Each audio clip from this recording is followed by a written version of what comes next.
I don't know how many of you have a fishing license or not, but there was an old fisherman walking on a beach, and he was carrying a few fish in a bucket. And game warden walked up and said, "I want to see your fishing license." And the old man says, "Well, I don't have a fishing license."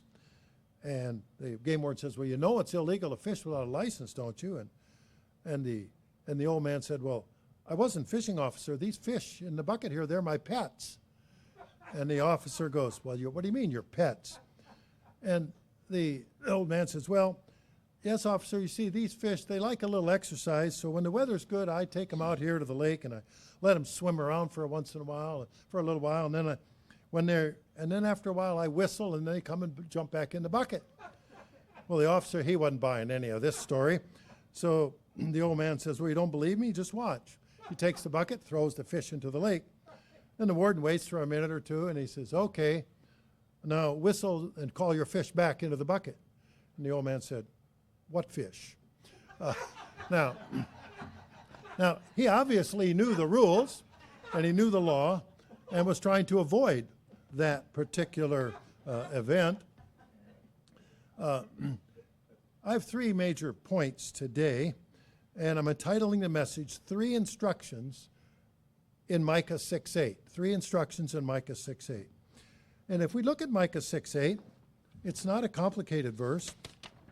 It's in what we call the minor prophets, Hosea, Joel, Amos, Jonah.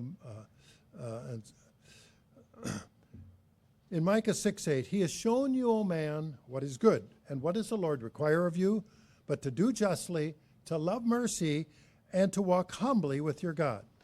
Well, to understand the verse and all that it encompasses, we have to see what led up to that verse in the book of Micah. Micah was known as a minor prophet, minor only in the size of the written book, not minor in the importance of the prophecy. According to the Abingdon Bible commentary, Micah was a contemporary of Isaiah the prophet. Micah was from a rural village in the northern kingdom of Israel, and Isaiah was from a bigger city, Jerusalem, in the southern kingdom of Judah.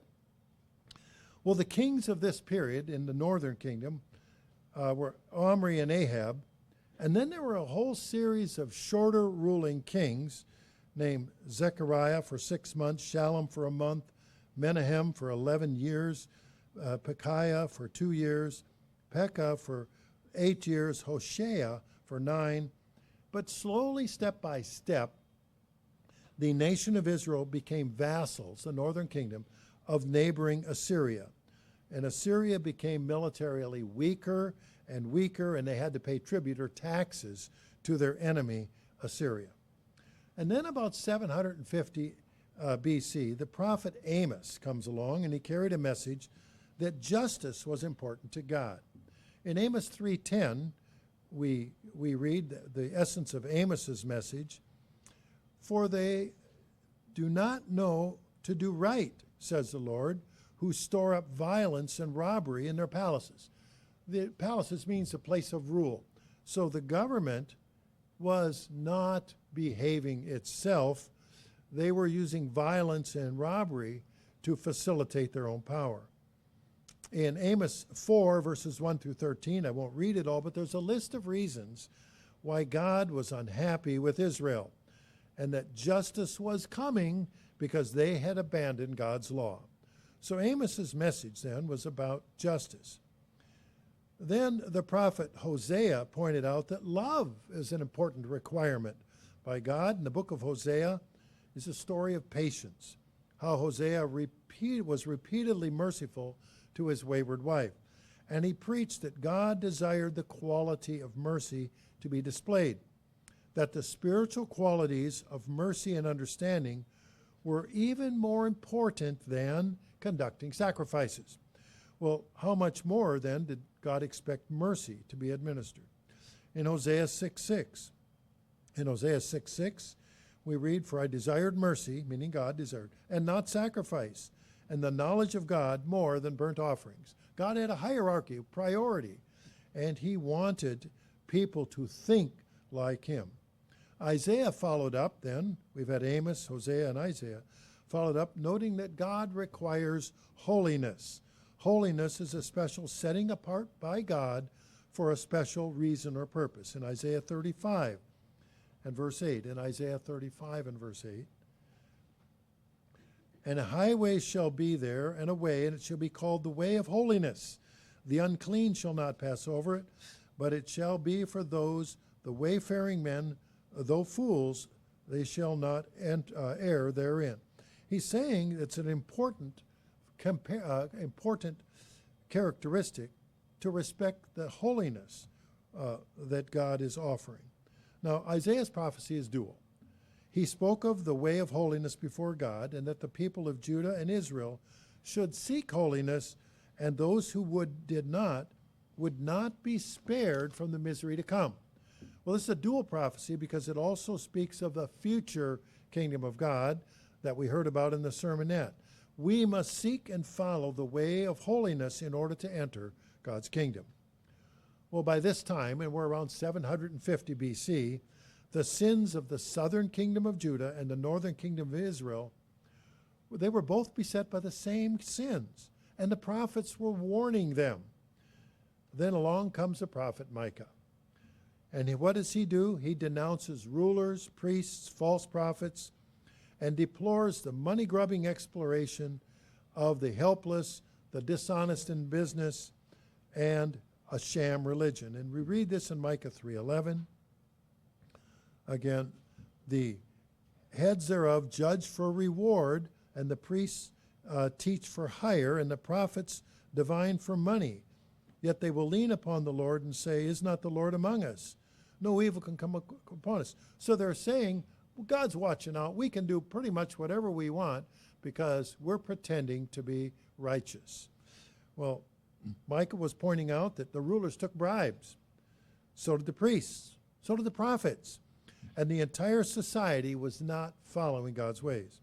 And yet the rulers, the priests, and the prophets all claimed that God was with them, that no evil would befall them because they had God on their side.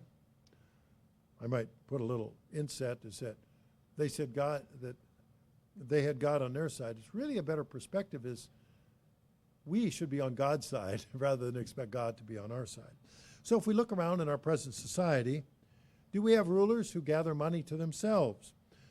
If you examine politicians who have been in office for a while, they seem to be better off financially when they come out of office than when they went in. What about religious leaders? Well, just as in Micah's day, there are modern religious leaders who soil their hands with money.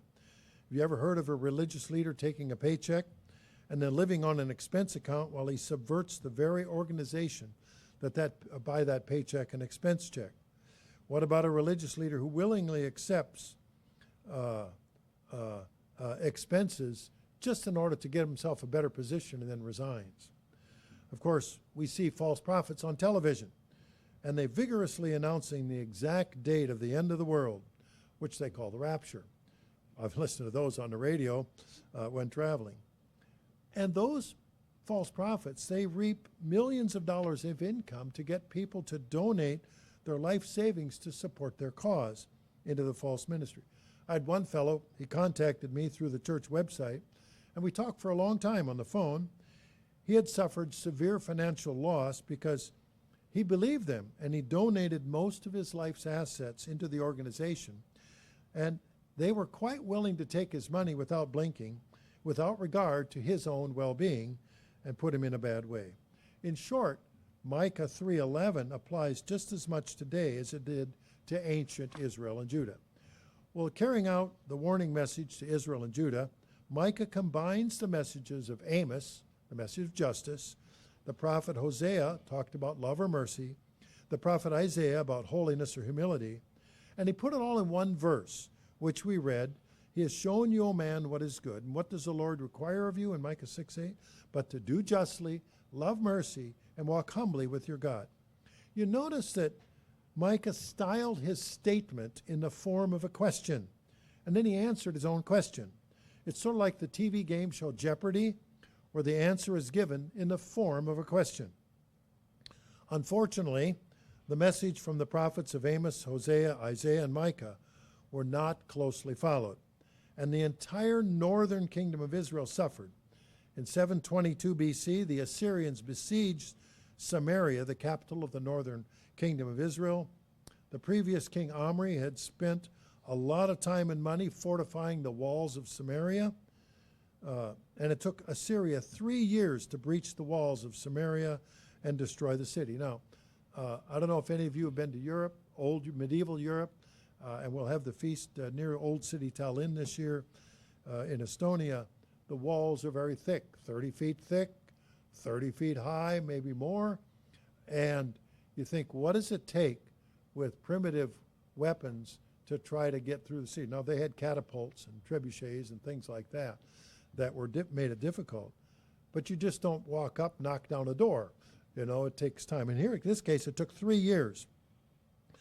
But imagine the people behind the walls with the armies surrounding them. What went through their minds, the horror that they had to live through before the city fell.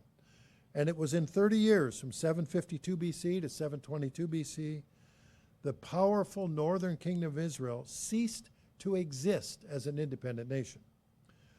Well, now we've examined some of the history of Micah 6:8, to do justly, love mercy, and walk humbly with your God.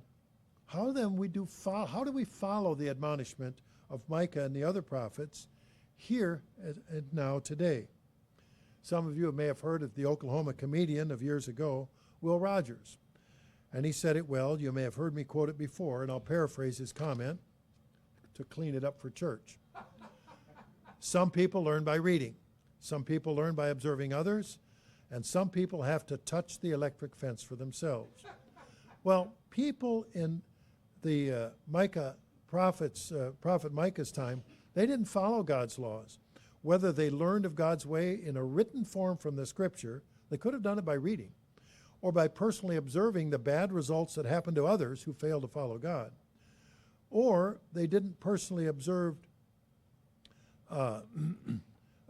fail to understand their own negative experience for themselves. The story then of what happened to ancient Israel and Judah is written down for us to understand. And we can learn by reading and observing what has happened to others. And when we read Amos, as we've mentioned, 4 verses 1 through 13, it's very unsettling as to what's going to happen to those who refuse to follow God. The prophecies were intended for the whole society then, just as they're put in paper for us to read for our entire society today. That way we don't have to touch the electric fence for ourselves. So what do we do here, now, today? If we take a look at Ecclesiastes 7. In Ecclesiastes 7, verse 20, "For there's not a just man on earth that does good and sins not." In other words, everybody's guilty of failing to fully follow God's law. But here in Ecclesiastes, there isn't a just man. What's a just man? The one that's following God's law, doing what's right. Well, in Micah 6:8, what's the first thing required of us? Do justly. Well, how can we know what doing justly entails? What does it mean to do justly? We're going to answer that question, but first let's look at the characteristics of unjust men. And we'll take a look at then some just men in the Bible and learn from their examples. First of all, characteristics of the unjust man. We can read in Proverbs 29, verse 27. In Proverbs 29 and verse 27, "An unjust man is an abomination to the just." In other words, to people who are trying to do the right thing, you have an unjust man. It's terrible for them. They have bad consequences. What's the last half of the verse? "He that is upright in the way is an abomination to the wicked." Now, an unjust man, for example, if you're keeping the Sabbath or holy days, what is an unjust man? If he's your boss, he'll mess with your work schedule, or maybe demean or criticize your work in front of others. Maybe it's your coworker who's unjust, makes your life difficult, perhaps by false reports or needling remarks. Maybe the unjust person is your teacher at school who mocks God. Or maybe the unjust person is another student who teases or makes an effort to frustrate or embarrass you. Perhaps the unjust person is a government bureaucrat who's not in any hurry to accommodate you. Well, you have limited time, whether it's on your lunch break or whenever, and you've got to hurry up and go for other responsibilities, but they're just taking their time, if they even respond at all. What about the unjust neighbor who disrespects your property, or perhaps has late-night parties with loud music or noise, or has a nasty pet they think is wonderful, but it threatens you or your children or damages your property, barks at all hours of the day or night, or leaves presents on your lawn? An unjust person could be another driver when you're out on the road, blocking traffic, following too closely as a tailgater, passing at breakneck speed, pulls in front of you and cuts you off, then brakes suddenly to exit the freeway when they could have just paused for a moment and they could have exited safely. Perhaps the unjust person is a mischief maker or a busybody, whether it's a purse snatcher, a carjacker, maybe it's a graffiti spraying gangster, or a neighborhood bully. And everybody has heard about the kid who beats up another kid and wants to steal his lunch money. So there are unjust people everywhere, and the list could go on and on. And if we sat down with a pencil and paper, we could probably come up with many more types of unjust people. And the list is so long, and the lack of justice is so profound, that in Proverbs, or in Psalm 43, verse 1, the psalmist cries out to God for deliverance from the unjust man. Don't you wish you could be delivered from somebody who's giving you nothing but grief? In Psalm 43 in verse 1, vindicate me, O God, and plead my cause against an ungodly nation. O deliver me from the deceitful and unjust man. So people are crying out. They're hurting. We have had unjust people throughout history. In the 1970s, there was Pol Pot, the Cambodian dictator. He orchestrated the killing of 7 million people in Cambodia. When he thought it was a great plan, they had a revolution, he took over the country. They would depopulate the cities and force everybody to go into the rural areas. Well, the first thing he did was kill everybody who had an education, because they were a threat to the government. And they forced people from wherever they were at, without packing, without changing clothes, no preparation, simply march into the countryside. He was going to turn them into a rural population from the cities, and it didn't matter if they couldn't keep up, they were shot along the way. Terrible circumstance. There's a book that describes a horror of that time called The Killing Fields. But that was Pol Pot. Ironically, years later, his own group of leaders decided to overthrow him and shot him. We have Fidel Castro in 1959, became the dictator of Cuba through a revolution, and he was born in 1926, died in 2016. And through the Cuban Revolution, many people were impoverished, they suffered, they died under his rule. People fled Cuba from 1959, including a medical doctor who fled Cuba with his children, and one of those today is a pastor in UCG and is the senior pastor for the Spanish-speaking work, Mario Segli, fled Cuba, 1959. And Augusto Pinochet, a Chilean dictator, he gained power in 1974 through his participation in the assassination of the previous leader, Allende. I happen to have an uncle-in-law who worked for the State Department and was in Chile at the time. Didn't know until after he died he was really CIA, and he was the one that arranged the assassination. Under Pinochet's rule, 30,000 people were tortured, 80,000 imprisoned, and about 1,200 to 1,300 people, or to 3,200, were killed outright. That's how you squish your opponents. You put them in prison or you kill them, right? Many people simply disappeared under Augusto Pinochet's rule. Eventually he fled to Spain, fought extradition to Great Britain, finally was sent back to Chile, and kept alive but died at age 91.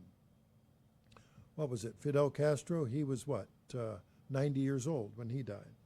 Mao Zedong, communist dictator of China, born in 1893, died in 1976, so what would that make him? 83 years old. He killed between 20 and 40 million of his own people from the Chinese Revolution in 1949 until his death in 1976. Then there was Joseph Stalin, the communist dictator of the Soviet Union. He killed between 20 and 30 million of his own people in Russia and neighboring countries. But let's go back hundreds of years. Tamerlane. Tamerlane was the last nomadic conqueror in Central Asia. And he was around in the late 1200s, and he killed upwards of 1 million people. Now, his preferred style was to capture an area and then chop off heads and pile them in pyramids of 100,000 each. He did that in Delhi, India, in 15 days, and it took 100 years for the population to regrow who he had killed. Did the same thing in Baghdad, in Iraq, made his 100,000 pile of heads. He was on his way to China to conquer China, thought a lot of himself, died of pneumonia at age 71 going over the mountains. There were many other unjust men throughout mankind's history. I just list a few. They took other people's lives and property. They tortured, they maimed, they separated families, they besmirched the innocent. And it doesn't it seem like these evil characters lived a long time. Let's take a look at Ecclesiastes chapter 7, verse 15. Ecclesiastes 7:15. All these things I've seen in the days of my vanity. There is a just man that perishes in his righteousness, and there's a wicked man that prolongs his life in his wickedness. I want to point out here, in this verse, the opposite of a just man is a wicked man. They say the just man often suffer, and the wicked man lives a long time. Well, as the writer of Ecclesiastes noted, I've often wondered why and how certain evil people manage to live so long and inflict so much abuse on others. But we've learned that the way of man is the way of misery and death. And in God's way, it produces good fruit. But it's Satan's way that produces the pain, the agony, and the death. Now let's take a look at what those who God calls just men. So let's take a look at these examples. And the first one I came across was a fellow by the name of Noah. Now in Genesis 6 in verse 9, in Genesis 6 and verse 9, we read, these are the generations of Noah. Noah was a just man. Well, isn't that interesting? First we're told there are no just men, but then it says just. So I would suggest that Noah, why was he called a just man? Well, he obeyed God, and he did so despite the obstacles before him. And there were many obstacles, and he persevered in building the ark. Some folks here have been in the church for many years. They've been keeping the faith, doing their best to follow God. And yet none of us can say that we've persevered as much as Noah. It took 100 years to build the ark, a tremendous example of faith to follow God in a wicked and turbulent society. So why was Noah called a just man? He was pursuing being a justice, what God wanted done, to follow God's laws. So justice, or a just man, is not one who's accomplished being just, but he's on his way. He's seeking to be just. Another example in the Bible of a just man is in Matthew 1:19.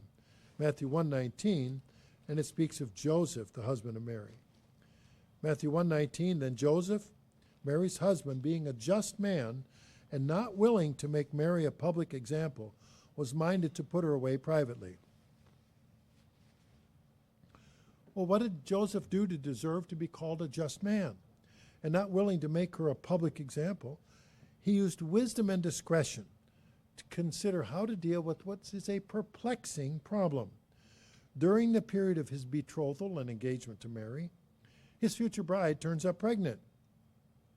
Joseph practiced true respect and love by not desiring to make a public example of his future bride. Notice the very next verse in Matthew 1, verse 20.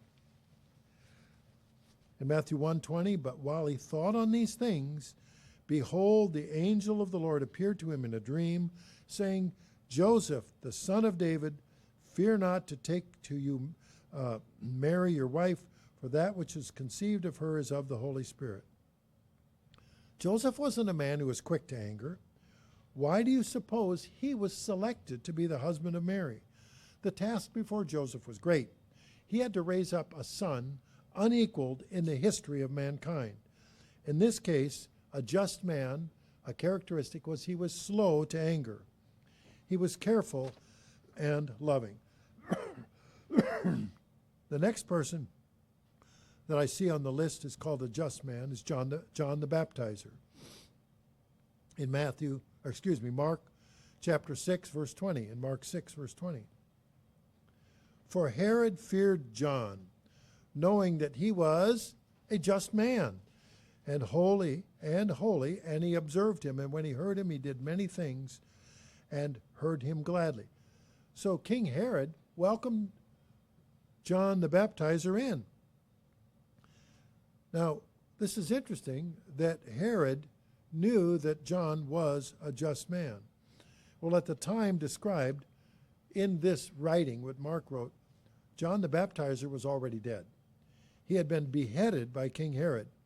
And King Herod knew that he had done wrong by having John the Baptizer beheaded.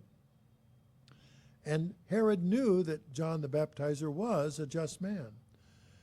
But Herod was genuinely concerned then that John the Baptist had risen from the dead, but it was actually Jesus Christ at that writing who was then preaching and teaching and healing. And Herod, observing Jesus, heard him speak. There must have been a family resemblance, just my speculation, between John the Baptist and his cousin Jesus. And because King Herod had a guilty conscience, he confused the two. In any event, Herod knew that a just man was before him, and that a just man was of God who could raise someone up from the dead. Well, if we read on in Matthew 6 and verse 34, in Matthew 6:34, here's what occurred following the death of John the Baptizer. Mark 6:34, beg pardon. And Jesus, when he came out, saw many people and was moved with compassion toward them because they were as sheep not as having a shepherd, and he began to teach them many things. So we read, following the death of John the Baptizer, the people were as sheep without a shepherd. In other words, this particular just man, John, had the heart and the actions of a shepherd to help people that he was sent to serve. There was another man, a non-Israelite, who was called a just man. In Acts 10:22, we read about Cornelius. In Acts 10:22, and they said, Cornelius, the centurion, I'm going to stop right there and insert. A centurion was an officer in the Roman army in charge of 100 men. So Cornelius the centurion, a just man and one that feared God and of a good report among all of the nation of the Jews, was warned from God by a holy angel to send for you into his house and hear your words. So Cornelius was a believer in what Jesus said, what Jesus preached. He feared God. And look at the respect that he had as an occupying soldier in a country that he was occupying. Now, the Bible often uses repetition as a form of emphasis, and the same principle will be repeated using different words. In this case, in Acts 10:22, the term just man is immediately followed by two characteristics that describe a just man. The first mention is one who fears God. And if we read in 2 Samuel 23, verse 3, 2 Samuel 23 and verse 3, the God of Israel said, the rock of Israel spoke to me, he that rules over men must be just, ruling in the fear of God. So there's a relationship. One must fear God, meaning be in awe of God and respect God and what God says. In Job 28, verse 28. Job 28, verse 28. And unto the man he said, Behold, the fear of the Lord is wisdom, and to depart from evil is understanding. So we're getting the definition of a just man fears God, seizes a hold of wisdom and understanding. The second thing about Cornelius that was said after being a just man, it said, had a good report among the Jews. Well, this is really quite remarkable. Cornelius was an officer in the hated Roman army, but he had developed a good rapport with the Jews.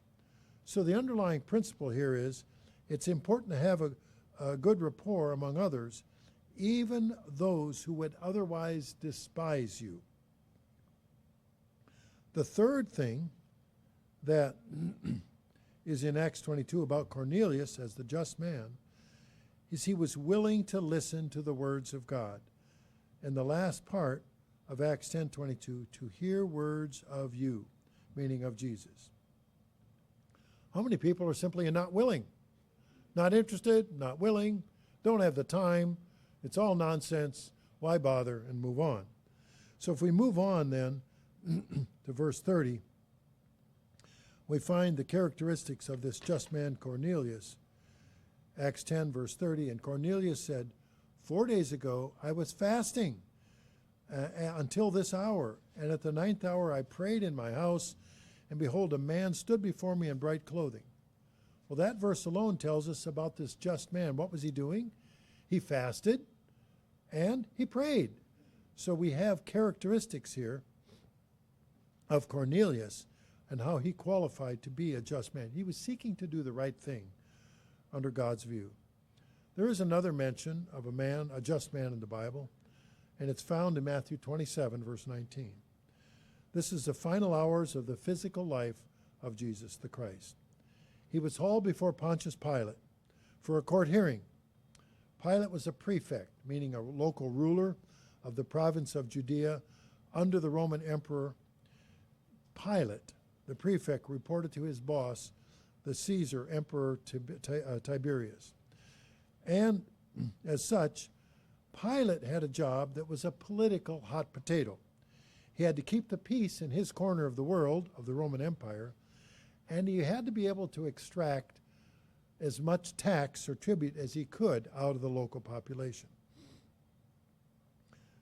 So he had to have control, but he also had to not be too burdensome so that they would develop a revolt. In Matthew 27 and verse 19. In Matthew 27:19, when he, Pontius Pilate, was set down on the judgment seat, his wife sent to him, saying, have nothing to do with that just man, for I've suffered many things this day in a dream because of him. She was speaking of Jesus. So she sends a message to her husband. I know you're going to judge him now, and it's your responsibility, but have nothing to do with him. He's a just man. Whoa, meaning he's following the law. So she understood, Pilate's wife understood, that Jesus the Christ was a just man. Pilate's wife was fearful of what could happen or would happen. So what does Pilate do? He washed his hands in public to demonstrate his attempt to be guiltless in the pending death of Jesus the Christ. Well, we've read Micah 6:8. The first characteristic in Micah 6:8 was to do justly. And we've covered the examples of unjust and just men. And let's take a look in the Bible for other characteristics then that we've mentioned about doing justly. First of all, we must be willing to learn. Willing to learn. In Proverbs 9:9. In Proverbs 9:9, give instruction to a wise man, and he will be yet wiser. Teach a just man, and he will increase in learning. A person who knows it all can't be taught. We must be willing to learn in order to practice doing justly. I know as a teacher, my wife and I have taught for many years, students have to be in the right frame of mind to be able to learn. We call those having a learning moment where they're able to understand now. Maybe something has happened, and you use that learning moment. The second characteristic is be honest in our dealings. Be honest in our dealings. In Proverbs 20, verse 7, to be a just man, we must be honest in our dealings. Proverbs 20, verse 7, a just man walks in his integrity. His children are blessed after him.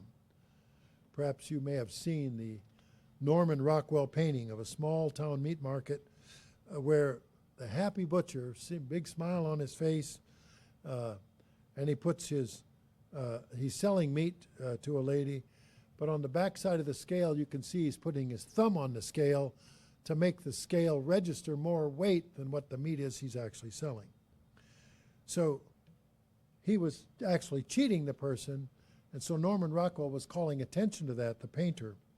We actually got to see that painting in person at Crystal Bridges Museum in Bentonville, and the paintings are like 3 feet wide and 6 feet tall when he paints them.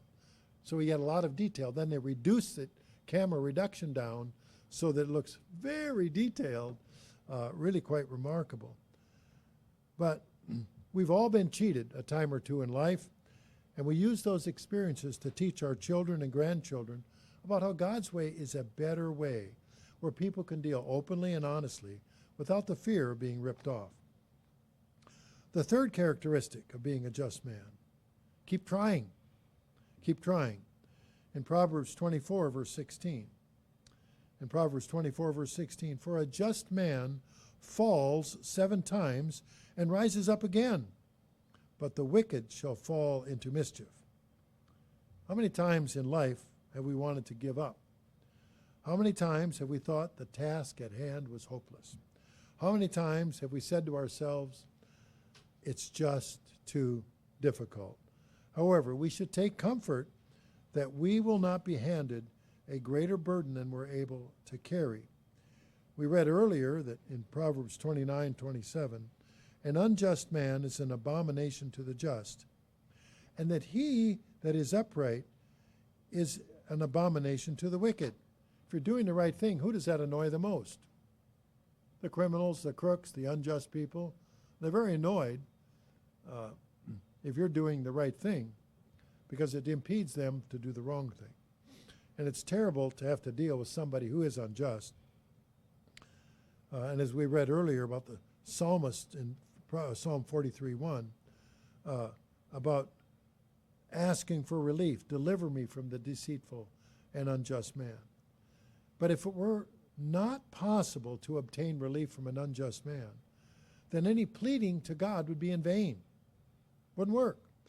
We might as well just throw up our hands, give up, eat worms, and die, right? But it's possible to obtain relief. The psalmist knew that relief was possible, and he sought God's help. We have the advantage of writings of the apostles to make clear a Christian way. In John 14:14, if you ask anything in my name, I will do it. But notice the very next verse in John 14:15, if you love me, keep my commandments. In other words, don't expect to get what you want if you are unwilling to do what God expects of you. So these principles go hand in hand, that we're entitled to ask God to fulfill our needs. But by the same token, God points out that if we love him, we will naturally want to keep his commandments. Now there's a vivid biblical example of someone who did not throw up her hands and quit when she came upon an unjust man. And this is demonstrated in a parable spoken by Jesus. The parable is often entitled The Importunate Widow, or it's called the parable of the unjust judge, in Luke 18 and verse 1. And it tells us about a woman who was defrauded, so she went to court. And what does it say in verse 2 about the judge? He feared not God nor man. Because I'm in charge here, I'm the boss, I can do whatever I want. We have a lot of attitudes like that in medicine and law enforcement and in the courts. They say, well, I'm in charge here now, so whatever I say is going to be right. And the widow came to him and said, avenge me of my adversary. And verse 4, he would not for a while, but after he said to himself, though I fear not God or regard man, verse 5, Yet because this widow troubles me, I will avenge her, lest by her continual coming she weary me. In other words, don't bother me. Why do you keep coming bothering me over and over? Makes me look bad, kind of thing. I've seen that in the courtroom, where the judge just throws up his hands and walks away because he's tired of being irritated. Well, so what did the judge do? He threw up his hands and gave her what she wanted. And if we read down in verse 8, and I tell you, he, meaning God, will avenge his people speedily. When the Son of Man comes, shall he find faith on the earth? That's a pretty important characteristic. If you expect God to give you justice, you should be willing to want to do what God wants us to do for our benefit. Now, the widow in this case had very low status, very little power in that society, and in many societies around the world, even today. That's why in Deuteronomy 24, widows were specifically provided for by leaving the corners of the field and the gleanings of the crops and orchards, so the widows might be able to harvest regardless of who owned the land. And we read about that practice in the book of Ruth, where Ruth and Naomi gleaned in the fields. But in this parable in Luke 18, the unjust judge, in his own mind, he knew he didn't have to hear the widow's complaint because she had nowhere else to go. He had the power, and she didn't. Well, just as God has provided for the weak and the powerless to overcome injustice, so he provides a way for us to overcome injustice. We can follow the importunate widow and ask repeatedly if we must, and have faith in God and his law. Now, a couple times we referred to Proverbs 29, verse 27. But in that last half of the verse, we read, he that is upright in the way is an abomination to the wicked. Now, you may notice that when you do the right thing, it irritates those people who want to do the wrong thing. And it can start out as a schoolyard, as a youngster, or perhaps in high school. If Johnny comes up and says, hey, a bunch of us are skipping high school today. Bobby has a six-pack. Davy's buying some weed, and we can ride in Freddie's car. His license is suspended, but don't worry, he can still drive the old man's car. Let's go. If you decline to go along, and others may turn and mock you and say, what's the matter? Are you a pansy? Are you going to get caught? You're just a chicken. Bark, bark, bark, bark, bark, and mock you. And that's what happens among schools. I hear a lot about bullying. I've seen it in high schools for many years. What about in the workplace? And pilfering, when one employee pilfers something. Yeah, a little bit won't hurt. It's a big company. They won't miss a little here, a little there, right? Everyone does it. So a little dishonesty. What's wrong? Go ahead, take it, kind of thing. They won't like it if you don't like it. And these are pressures that children and grandchildren and co-workers, families face every day. The peer pressure is strong. Just as we read in Proverbs 29:27, it's hard to do the right thing in face of intense pressure from those who abhor God's laws. Well, that's about doing justly. In Micah 6:8, what's the second characteristic? Love mercy. Well, the second point there, about loving mercy, is focus. Let's focus on mercy.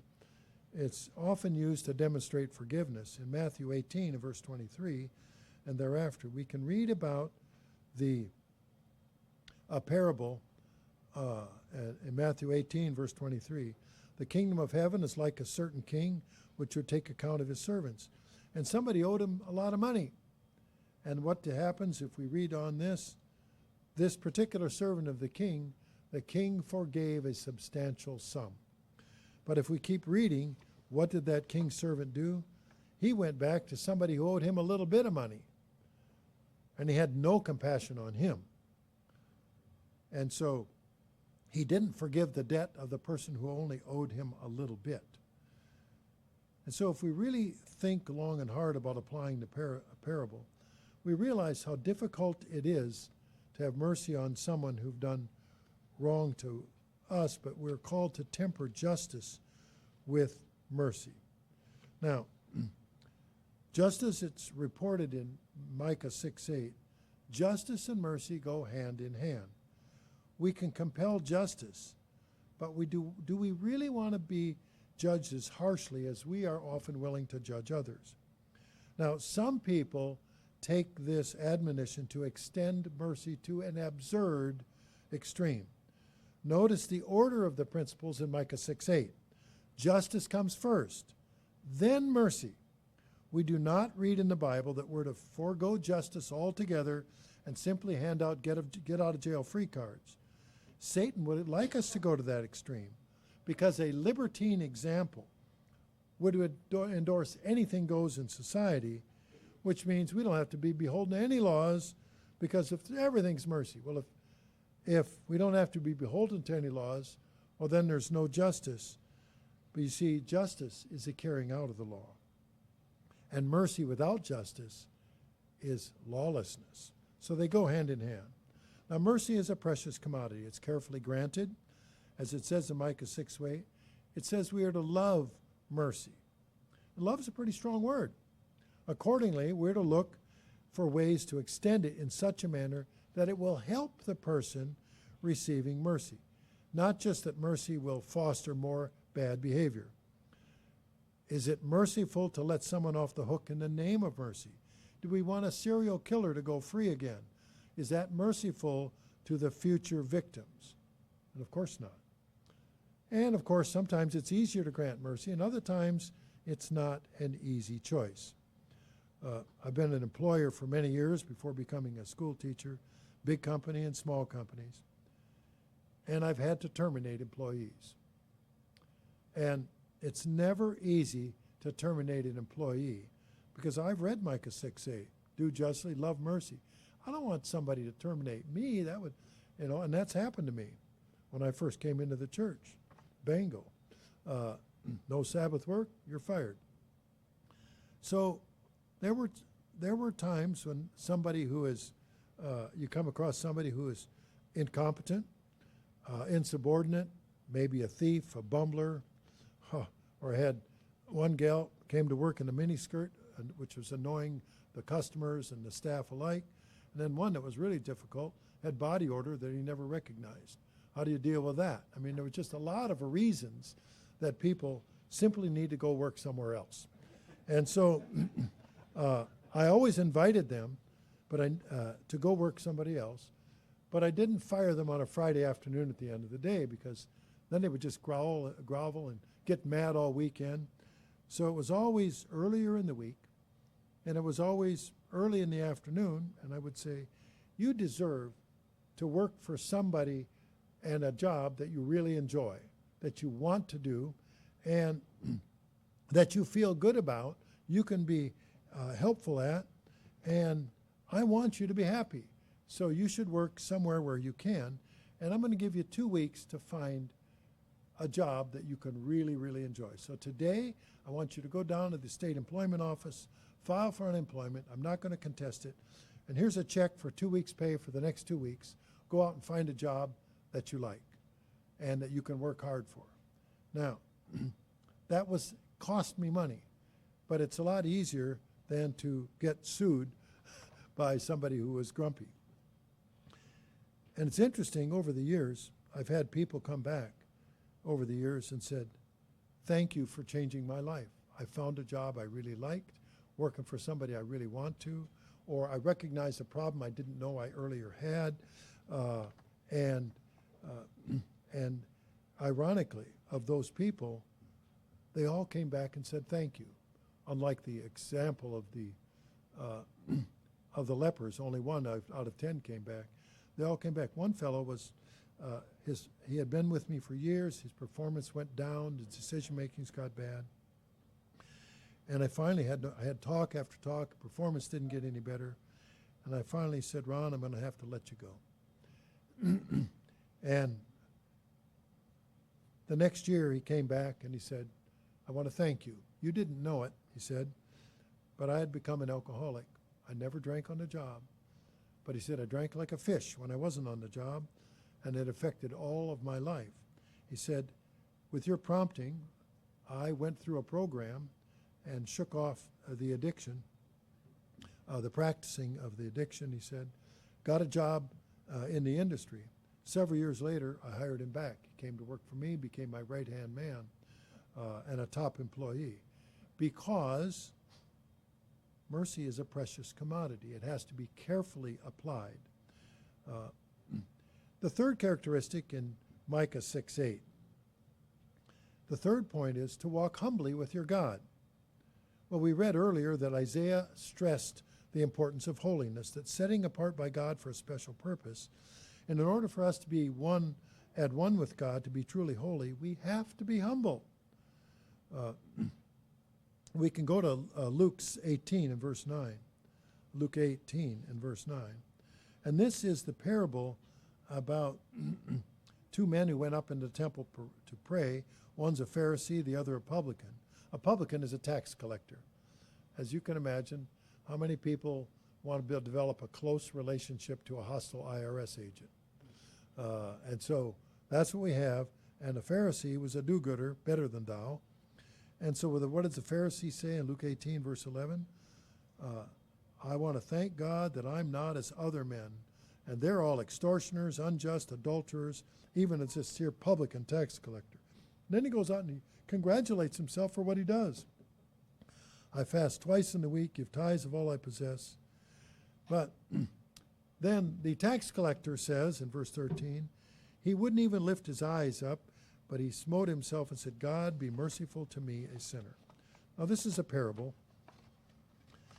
And Jesus said, which one was justified in their conduct?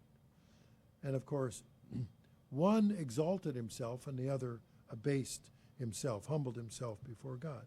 So if someone loves justice and they love mercy and then they brag about it, make a big show, didn't they really miss the point? I mean, by calling attention how often we fast or pray, or perhaps how righteous we are, is that really a loving and respectful thing to do? In 1 Corinthians 13:1 gives us that example. Though I speak, 1 Corinthians 13:1, though I speak with the tongues of men and angels and have not charity, meaning love, I am become as a sounding brass or tinkling cymbal. Making noise. If we toot our own horn, how righteous or humble we are, then the verse says we're just making noise. So people somehow misconstrue God's instructions in all three areas of instruction of Micah 6:8. What does the Lord require of us but to do justly, love mercy, and walk humbly with our God? Notice the verse says what is required of us. It doesn't say what is suggested for us. It doesn't say recommended or ask us to consider. It's an imperative. These 3 points are expected of us.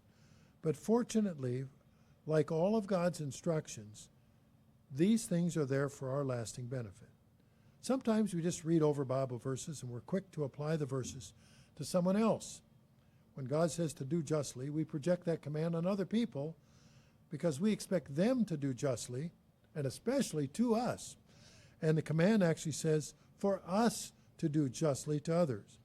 That doesn't mean that other people are going to reciprocate and do justly to us. In fact, our life experience, I'm pretty sure everybody here will have known that doing justly is the exception instead of the rule, and that we as humans often expect justice of others with not always necessarily doing it ourselves.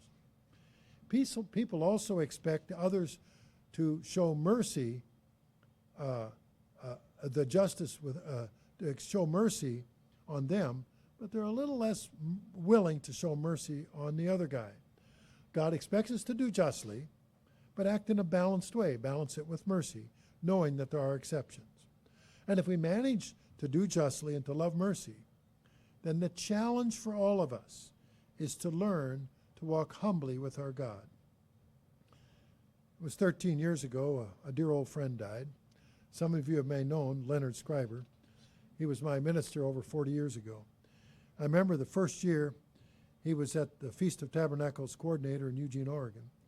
And I was working on the 24-hour communications team, so I was at the early planning meetings for the feast. Mr. Scriber made it clear to all department heads and volunteers their job was to make their job look easy. And he said we were all to be relaxed and all of the and approach every situation in a calm and deliberate manner. And that calm and easygoing example would ripple across the feast by radiating a good sense of comfort. He demonstrated the importance of being humble servants. If someone made a mistake, he allowed them to correct it without making a big deal about it in public. I will long remember Leonard Scriber as a man who practiced Micah 6:8. Well, today we looked at the 8th century BC history around the time of prophets Isaiah, Hosea, Amos, and Micah. We saw how Micah focused together the principles by Isaiah, Amos, and Hosea. We looked at examples of unjust people throughout history. We've had a brief overview of some of those unjust men, and we reviewed the lives in the Bible of who was being a just man and why they were considered just. We also looked at Scripture to give a more complete understanding of what it takes to become a just man. And we explored the biblical teaching of mercy, and we saw that justice tempered with mercy must be accompanied by humility in our walk with God. So what does the Lord require of you? Do justly, love mercy, and walk humbly with your God. Mr. Wan.